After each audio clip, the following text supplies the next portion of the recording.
Hello everyone. మీ అందరికీ నేను ఒక ప్రొఫెషనల్ బేకర్ కాదు అని తెలుసు. But sometimes I love baking అనమాట. బట్ రీసెంట్‌గా నేను ఒక కెఫేలో ఒక టీ కేక్ ట్రై చేశాను. అదేంటంటే roasted almond custard tea cake. Process అనేది వెరీ సింపుల్. మనం చేసే రెగ్యులర్ కేక్‌కి just almonds and custard powder add చేసుకుంటే సరిపోతుంది. సో ముందుగా 1 కప్ కర్డ్ అండ్ సేమ్ కప్‌లో ఆయిల్ కూడా తీసుకున్నాను నేను. నేను ఈ కేక్‌లో ఎగ్స్ యూజ్ చేయట్లేదు. సో మెజర్మెంట్స్ వచ్చేసి 1 కప్ కర్డ్ తీసుకుంటే 2 కప్స్ ఆఫ్ షుగర్ పౌడర్ తీసుకోవాలి. So curd, sugar powder and oil బాగా మిక్స్ చేసుకోవాలి.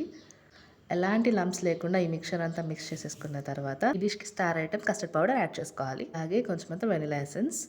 ఇలా కొంచెం ఎసెన్స్ డ్రాప్ చేసి మిక్స్ చేస్తుంటే అదొక మంచి సాటిస్ఫైయింగ్‌గా అనిపించింది నాకు. అది అందుకే రికార్డ్ చేసుకున్నాను. ఎసెన్స్ కూడా బాగా మిక్స్ చేసిన తర్వాత కస్టర్డ్ పౌడర్ కూడా యాడ్ చేసేసుకొని లంప్స్ లేకుండా మిక్స్ చేసుకోవాలి.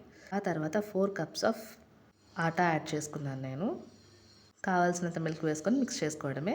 Baking powder, baking soda mix చేసి వేస్తాను కాబట్టి 2 కలిపి ఒకేసారి యాడ్ చేసేసాను.